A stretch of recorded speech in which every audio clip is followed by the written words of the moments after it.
রাজধানীর ধানমন্ডির ৩২ নম্বরে বঙ্গবন্ধু শেখ মুজিবুর রহমানের ভাঙা বাড়ি দেখতে ভিড় করছেন উৎসুক জনতা। এ বিষয়ে সর্বশেষ তথ্য জানাতে সেখানে রয়েছেন সহকর্মী সোহান খান। আমরা চলে যাচ্ছি তার কাছে। সোহান, ধানমন্ডি ৩২ নম্বরে এখনই কি লোকজন ভিড় করছে, আর কি বলছেন তারা, আমাদের বিস্তারিত জানাবেন।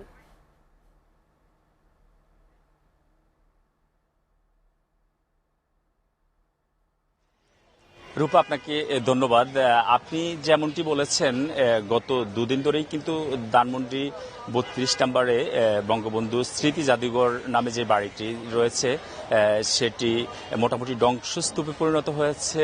আজকে তৃতীয় দিনের মতেও সেখানে উৎসুক জনতার অনেক ভিড় রয়েছে। অনেকেই একা আসছেন, অনেকে আবার পরিবার পরিজন নিয়েই এই অর্ধ ভাঙা বাড়িটি দেখতে পাচ্ছেন। আমরা যদি আপনাকে দেখাতে চাই যে এই বাড়িটির মধ্যে এখন আপনার উৎসুক জনতার পাশাপাশি এখানে নিম্ন আয়ের মানুষজন রয়েছেন, যারা বাড়িটির আপনার রড, তারপরে ইট এগুলো খুলে নিচ্ছেন।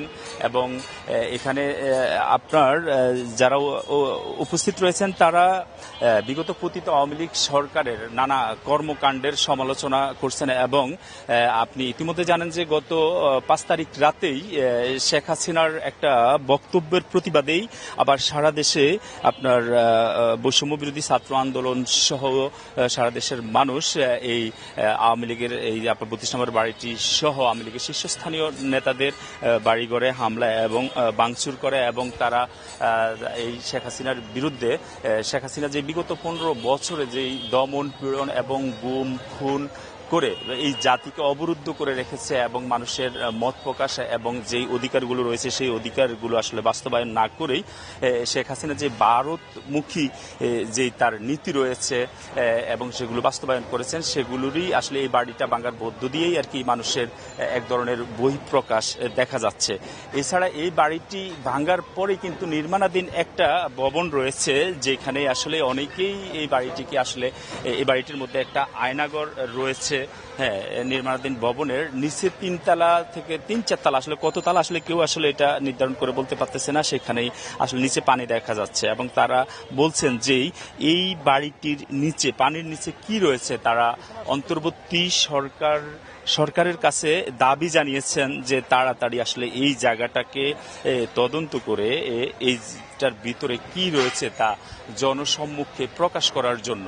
এছাড়া রূপা, আপনি জানেন যে গত 5 তারিখে বৈষম্য আপনার পতিত আওয়ামী লীগ সরকারের ভারতে পলাতক শেখ হাসিনা পালিয়ে যাওয়ার পর থেকে গত 5 তারিখে এই সামাজিক যোগাযোগ মাধ্যমে একটা বক্তব্য দিয়েছিল, যে বক্তব্যের প্রেক্ষিতেই আপনার 5 তারিখে যারা শহীদ হয়েছেন এবং তাদেরকে নিয়ে এবং যারা আন্দোলন করেছেন তাদেরকে নিয়ে অপমানকর এবং তিরস্কার এবং ক্রোধমূলক বক্তব্য দেওয়ার পর থেকেই এই আপনার সারা দেশে মানুষের মধ্যে এক ধরনের আসলে প্রতিক্রিয়া দেখা যাচ্ছে আর কি। তারই অংশ হিসাবে ওই দিন রাত্রেই আপনার মার্চ টু ধানমন্ডি ৩২ এই কর্মসূচির মধ্য দিয়েই আর কি এই ধানমন্ডি ৩২ নম্বরে লোক সাধারণ জড়ো হওয়ার পরেই সন্ধ্যা 8টার পর থেকেই এইটা ভাঙচুর শুরু করে। এক পর্যায়ে রাত 12টার দিকে এখানে আগুনও জ্বালিয়ে দেয় এবং পাশাপাশি আরেকটা বাসভবন রয়েছিল ওই সুধা সদন, সেখানেও আসলে আগুন ধরিয়ে দেওয়া হয়। এছাড়া দেশের বেশ কিছু এলাকাতেই আর কি আওয়ামী লীগ শীর্ষস্থানীয় নেতাদের বাড়িঘর ভাঙচুর করা হয়। তো এই ছিল আমার কাছে ধানমন্ডি ৩২ নম্বর থেকে সর্বশেষ তথ্য। রূপা। জি জি সোহান, আপনাকে অনেক ধন্যবাদ।